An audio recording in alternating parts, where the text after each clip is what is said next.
Hello my dear students, how are you? I welcome your presence in this brilliant classroom. So are you ready to learn? Yes. So my dear students, right now we are going to discuss in detail with a continuing chapter of and very famous chapter, also very important chapter for your exam point of view. So, chapter number 1.3 we are going to discuss right now. Chapter number 1.3, the call of the soil. The call of the soil. The call of the soil, a scent of rice. A scent of rice. So this is a really wonderful story and enjoyable story. It is all about an excellent quality of rice. So this story goes like this. So before going to start the story, let's have brief introduction. Let's have a brief introduction regarding this. So before introduction, so my dear students, please concentrate and pay your attention. The text is about the writer's attempts. The text is about the writer's attempts to find a good variety of traditional rice to grow. Good variety of traditional rice to grow as against the hybrids or chemicals used by the other farmers. Also, this present writer pursues the matter till he ultimately reaches the goal. The writer propagates or advertises or communicates or take more and more efforts regarding organic farming without any chemical and dangerous any included spraying like things, included any sprays. Generally, farmers are spraying chemicals on the plants and corns or various trees, but it might damage to that particular quality of that production of food grain. It may affect more and more. That's the reason this present writer suggests all of us to follow organic farming, which is quite natural, sound and safe to produce lot of food grains without any chemical effect.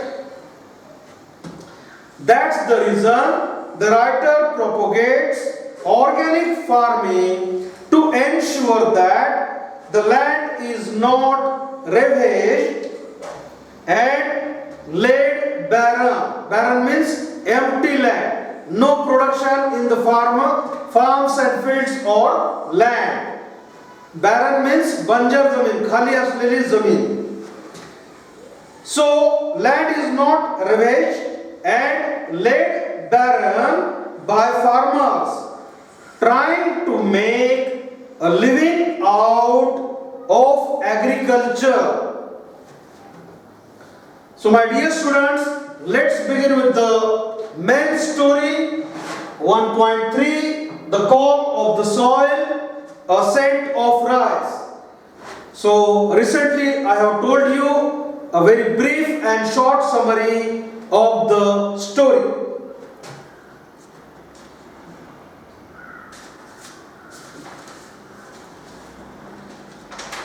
So my dear students, for your better understanding and for your better comprehension and better writing in exam, so I am going to explain the story in Marathi translation. तर विद्यार्थी मित्रांनो, आपल्याला सहज कळावं, समजावं आणि सोपं जावं, सुलभ वाटावं म्हणून मराठीमध्ये या स्टोरीचं भाषांतर आपल्याला सांगणार आहे.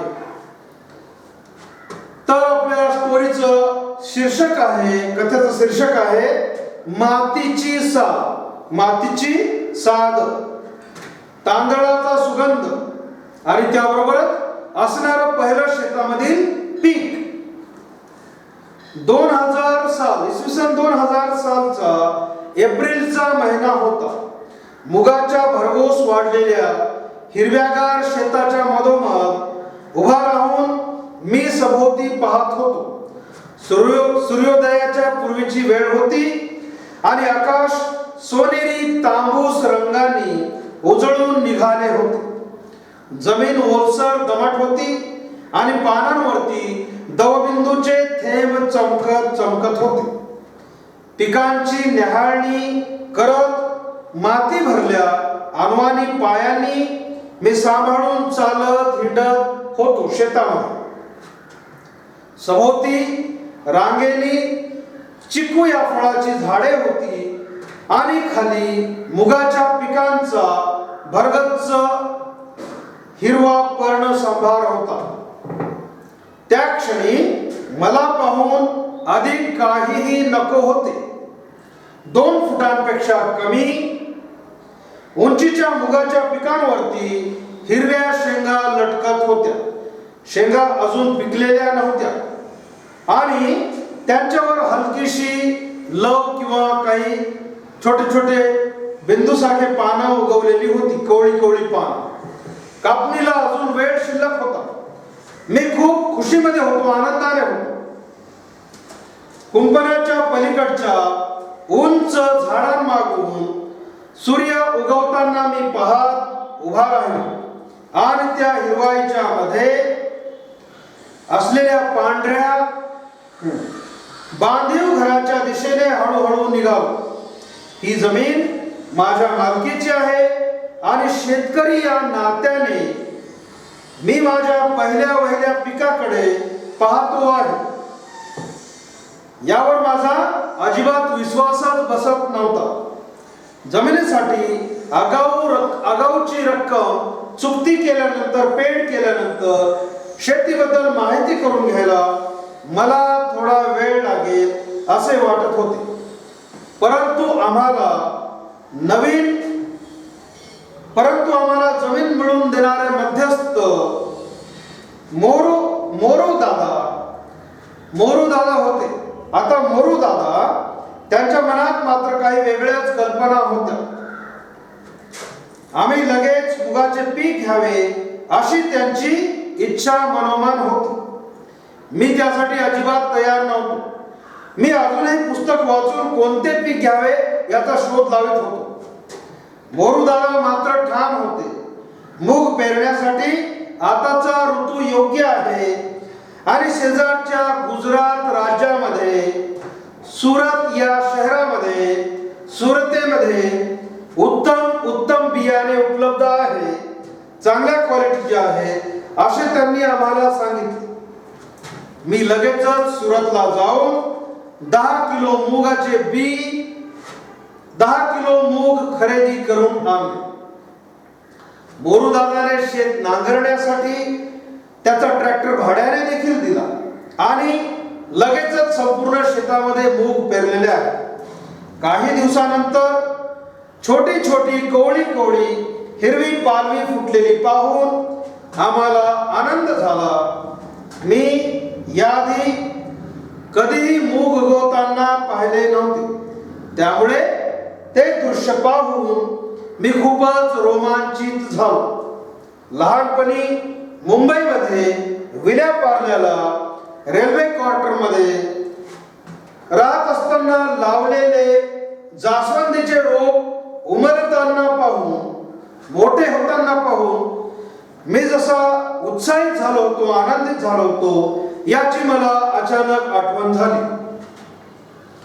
मोरूचा सल्ला मानला याबद्दल मी त्याचा खूप खूप आभारी होतो. यानंतर मोरू दादाने सर्व रोपट्यांवरती जंतुनाशक औषधांची फवारणी करावी असे आम्हाला सुचविले.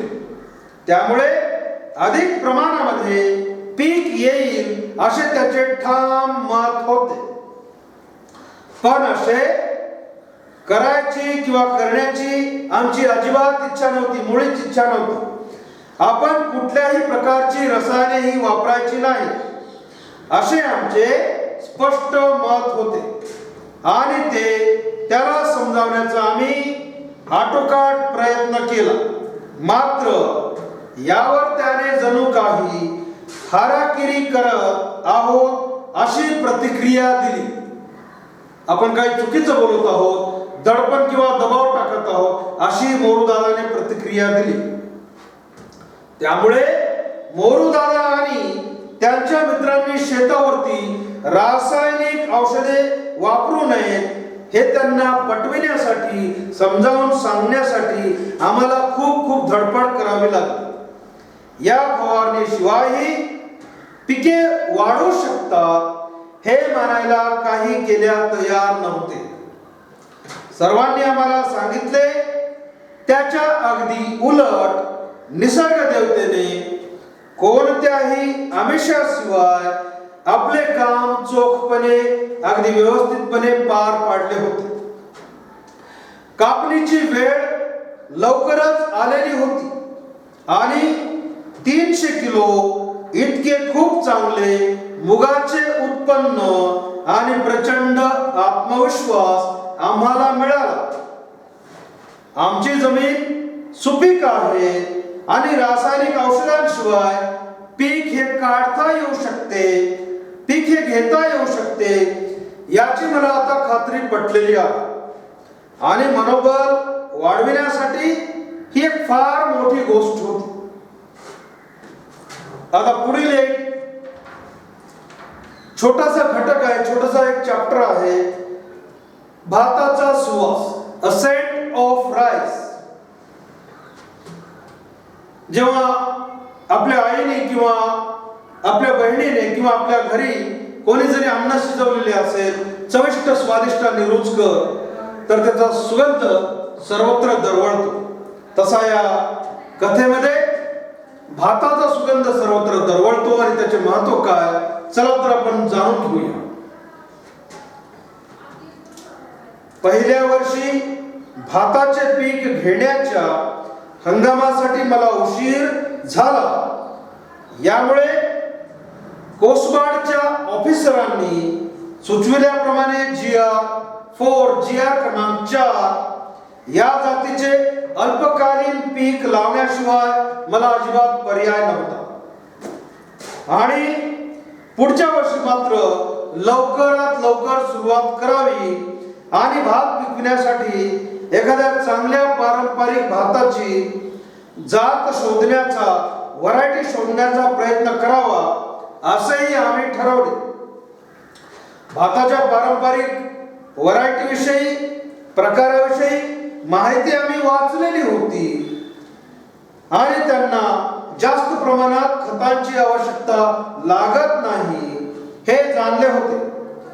पण त्या खूप बळकट प्रकारच्या जाती होत्या, व्हरायटीज होत्या आणि कीटकांशी मुकाबला करू शकणाऱ्या होत्या.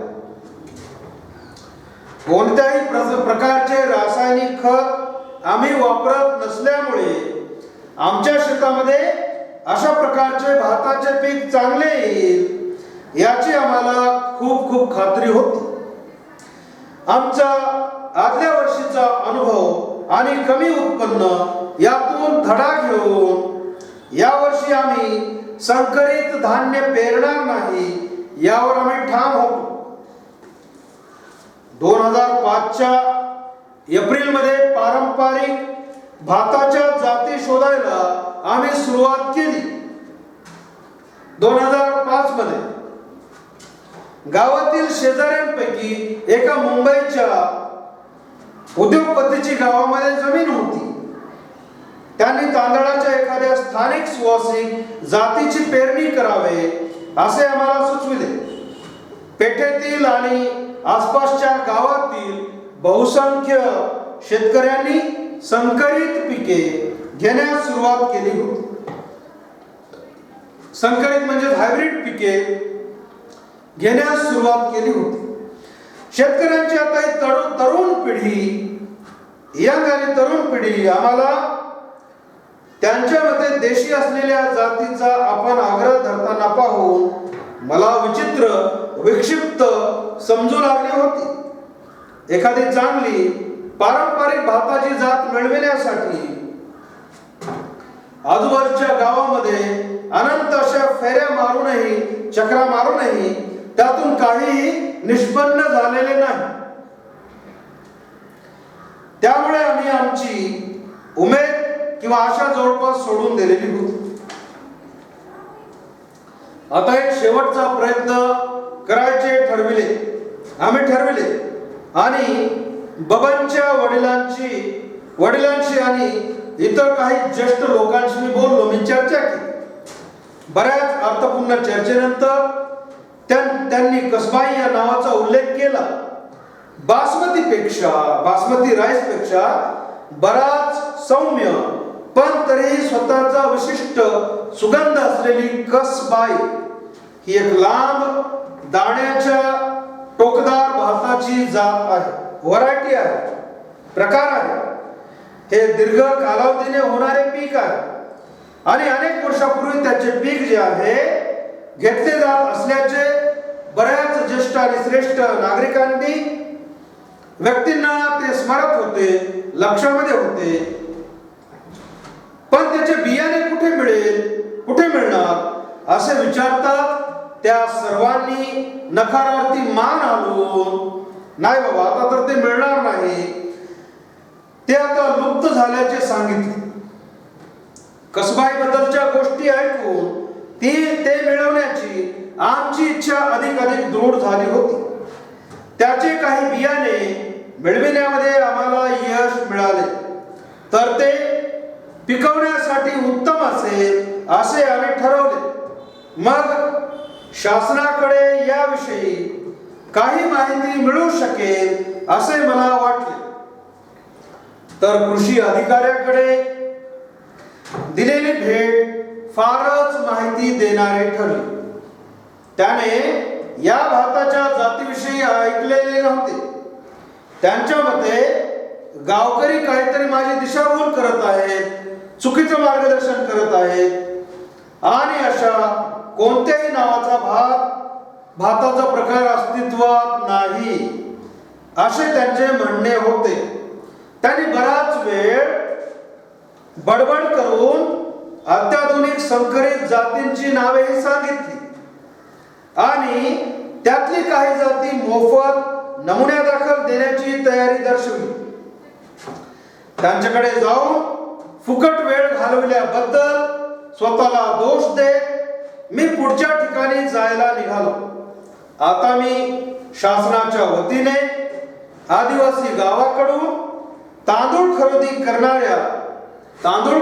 करणाऱ्या कसा येथील आदिवासी गावकऱ्यांकडून तांदूळ खरेदी करणाऱ्या कसा येथील आदिवासी महामंडळाकडे गेलो. त्यांच्या फायली मी चेक केल्या, तपासल्या. त्याच्यामध्ये कसबाईचा उल्लेख नव्हता. लोक आता त्याचे पीक का घेत नाहीत याचे ते स्पष्ट संकेतच होते. बाजारातच नाही म्हटल्यावर तुम्ही ते पिकवले तरी तुम्ही ते विकू शकणार नाही. मात्र इथल्या प्रमुख ऑफिसरला भाताच्या पिकांविषयी अधिक ज्ञान होते आणि काही वर्षापूर्वीपर्यंत कसबाईची खरेदी केली असल्याचे त्याला आठवत होते. तेव्हा धनीवरीला जाऊन मी आणि बबन देवहंडा एक गावाचं नाव आहे छोटं आदिवासी भागामध्ये, देवहंडाला शोधू लागलो. टोपी घातलेल्या पांढऱ्या केसांचा एक वयस्कर मनुष्य घराबाहेरच्या खाट्यावर बसलेला आम्हाला आढळला. तो गावचा माजी सरपंच होता. त्याची अनेक एकर जमीन होती, मोठे घर आणि मोठे कुटुंब होते. जुजबी गप्पा गोष्टी झाल्यानंतर आम्ही कसबाईचा विषय काढला. कसबाईच्या नुसत्या उल्लेखाने देवहंडा भूतकाळामध्ये गेले होते, भूतकाळात शिरले होते. त्यांचे डोळे स्वप्नाळू झाले आणि सारे गाव एकेकाळी कसबाईचे पीक कसे घेत असे, सेंट ऑफ राईसचे पीक कसे घेत असे हे सांगताना त्यांच्या आवाजामध्ये कंप जाणवला, व्हायब्रेशन जाणवलं. ते म्हणाले, एक काळ असा होता की जेव्हा जेवणाच्या वेळी गावावरून जाणारी माणसं वाटेत न राहून थांबायची आणि जेवणाची मागणी करायची. कसबाईचा इतका मोहिनी घालणारा सुगंध होता, दरवळणारा. संपूर्ण गाव याच तांदळाचा भात शिजवत असल्याने त्या परिसरातील संबंध वातावरण, सर्व वातावरण त्याचा मोहक असा सुवास घेऊन, सुगंध घेऊन भरून राहिलेला असे. आणि ते पुढे म्हणाले, आज कुणीही कसबाईचं पीक घेत नाही. सर्वजण नव्या संकरित जातींची किंवा व्हरायटीची पैदास करण्याकडे वळलेले आहेत, त्याचे उत्पन्न घेण्याकडे वळलेले आहेत. आम्ही नाईलाजाने त्यांनाही आता तो बेचव तांदूळ खावा लागत आहे. आणि सिंचनाच्या या प्रसारामुळे दुसरे पीक पलीकडे शेतकरी आकर्षक झाले आणि कसबाई हे खूप उशिरा पिकणारे भाताचे पीक असल्यामुळे कापणी लवकर करता यावी, लवकर पैसे मिळावे आणि लवकर पिकणाऱ्या संकरित पिकांनी आता त्याची जागा घेतलेली आहे, नगदी उत्पन्नाची जागा घेतलेली आहे. ते स्वतः तर संकरित पिकावरती नाखुश होते, तर ते इकडे का वळले? कुणी त्यांना जबरदस्ती केली तर नव्हती ना, असे मी विचारतात. त्यांनी हसून उत्तर दिले की त्यांच्या शेताला कुंपण नव्हते आणि एकदा हंगाम संपला की गुरे शेतामध्ये सोडली जातात. जर माझ्या एकट्याच्या शेतामध्ये कसबाई असेल तर गुरांसाठी ती मेजवानीच ठरणार, असा त्यांनी खुलासा केला. कधी कधी समाजाच्या रूढीप्रमाणे आपल्याला जुळून घ्यावे लागते. कष्टी होत ते म्हणाले, संकरित पिकांना अधिक पाणी, खते आणि कीटकनाशके हे लागतात. सुरुवातीला पीक उत्तम उत्पन्न करून देत असे, पण हल्ली ते खूपच कमी होऊ लागलेले आहे. त्याशिवाय वापराव्या लागणाऱ्या युरिया आणि कीटकनाशकांचे प्रमाणही त्यांना दरवर्षी वाढवावे लागलेले होते. जणू काही या नव्या संकरित बियाण्यांना रसायनांची वखवकती भूक होती. 60च्या काळामध्ये आकस्मिक पूर आला, नॅचरल डिझास्टर होतं फ्लडचं. तेव्हा कसबाईचे पीक तेवढे तग धरून होते असे त्यांनी सांगितले.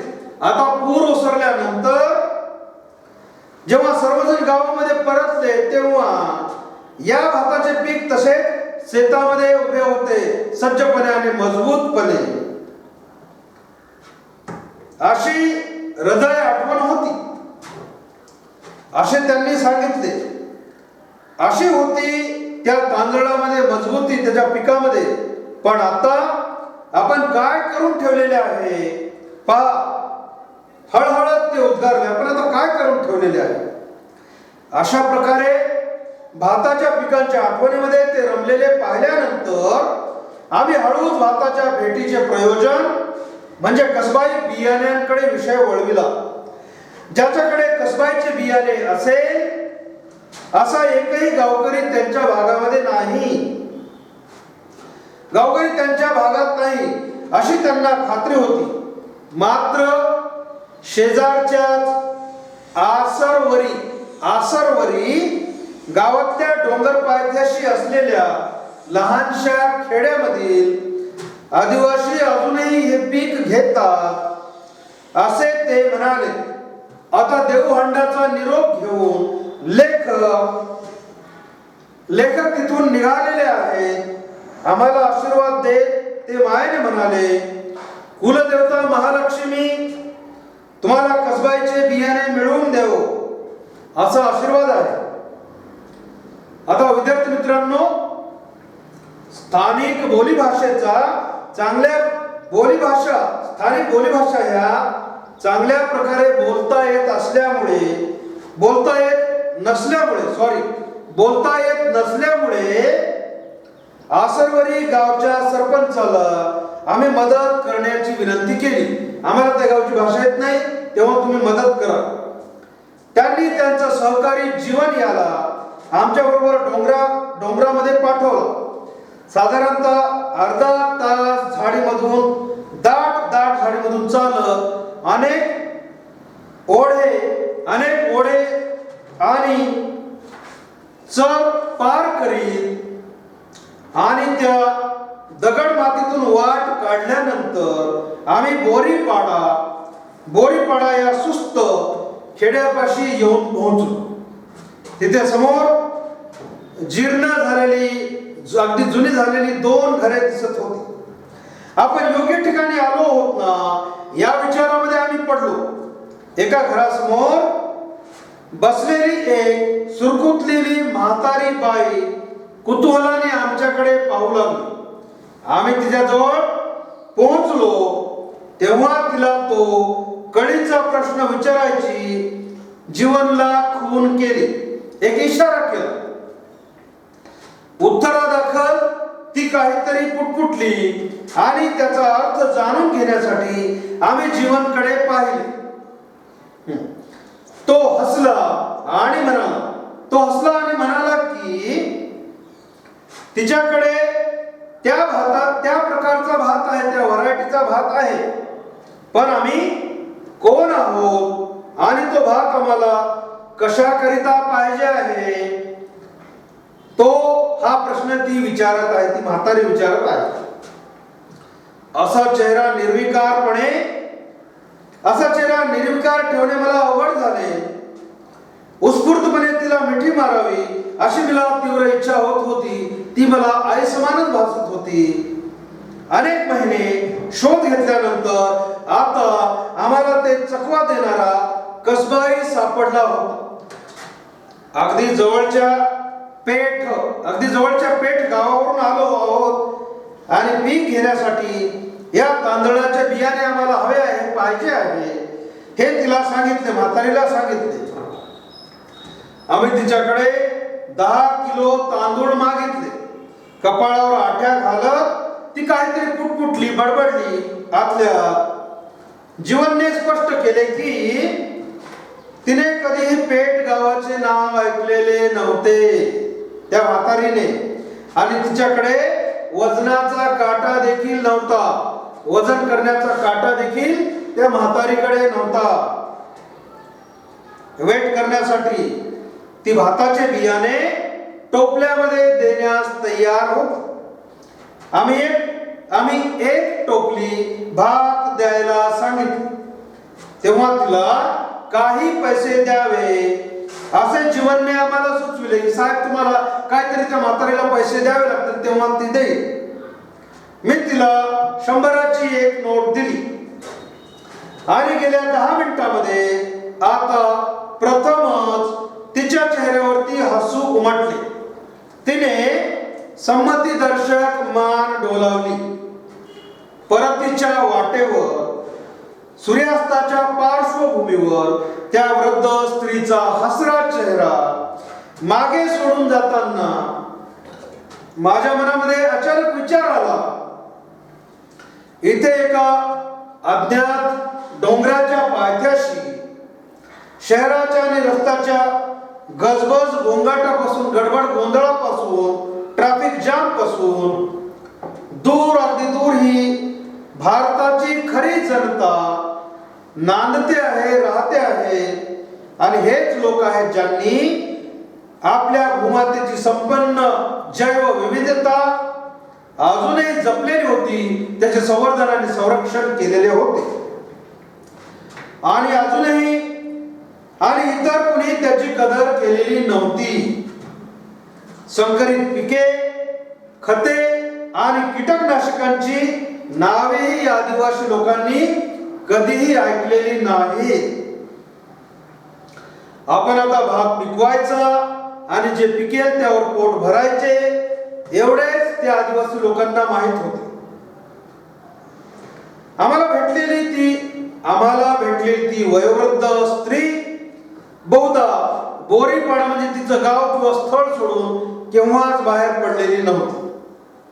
तिचे विश्व प्रगती पाहून अबाधित होते आणि एवढ्याच करिता मी देखील कृतज्ञ होतो. मी देखील खूप खूप आभारी होतो.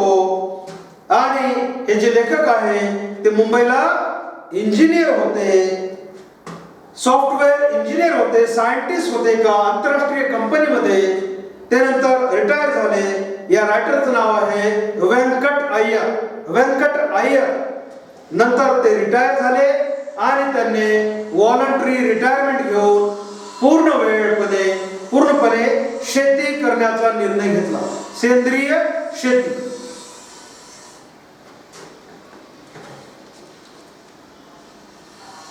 So my dear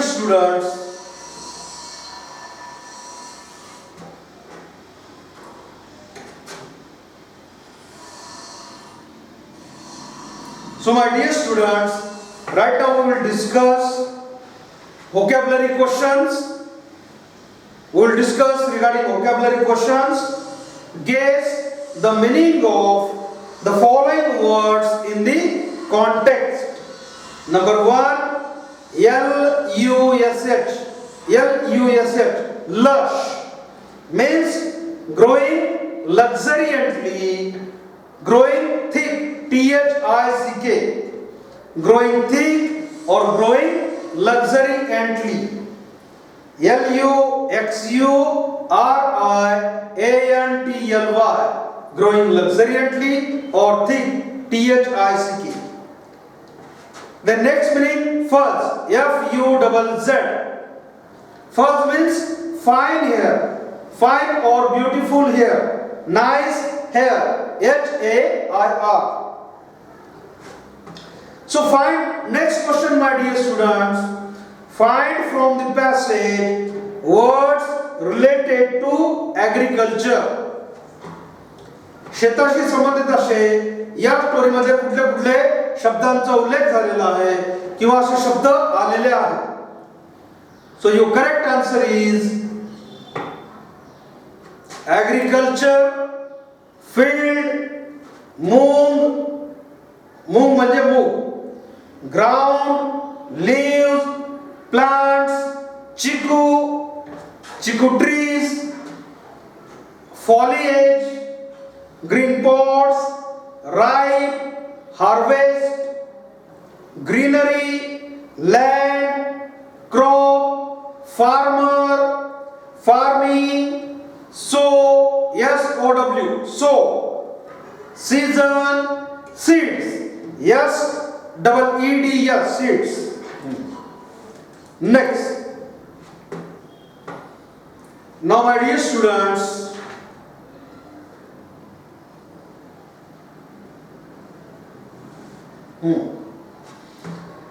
there is a small question regarding inference question or interpretation.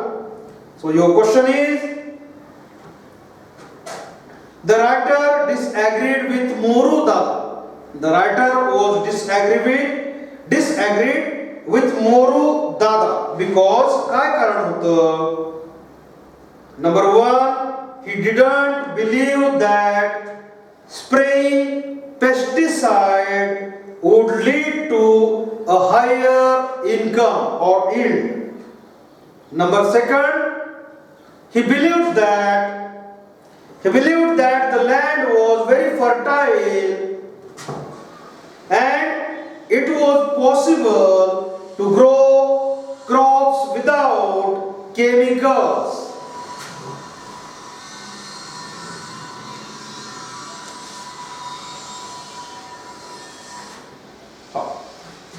So my dear students, Next question, write whether the following statements are true or false. Correct the false statement. Number 1, the author wanted to grow the desi variety of rice. This statement is true. This statement is absolutely true. Next, the author didn't ever plant the hybrid variety of rice. This statement is the false statement. False statement. Now fill in the blanks. Baban's father and some elders mentioned the name of dash dash. So your correct answer is Kasbai. Kasbai. Kasbai rice. Next, the author began looking for traditional rice in April 2005 in dash dash. So your correct answer is in the month of April month, year 2005. April 2005, this is your correct answer. So my dear students, thank you very much for listening to me with apt and excellent attention. May God bless you. Please learn with the joy and enjoy your learning. Love your studies. Then and only then you will be succeed 100% surely. May God bless you. Practice well and enjoy well your studies. And more important, take care of your own health. Take care of your all family members. May God bless you. Wishing you all the best. Bye bye my dear students.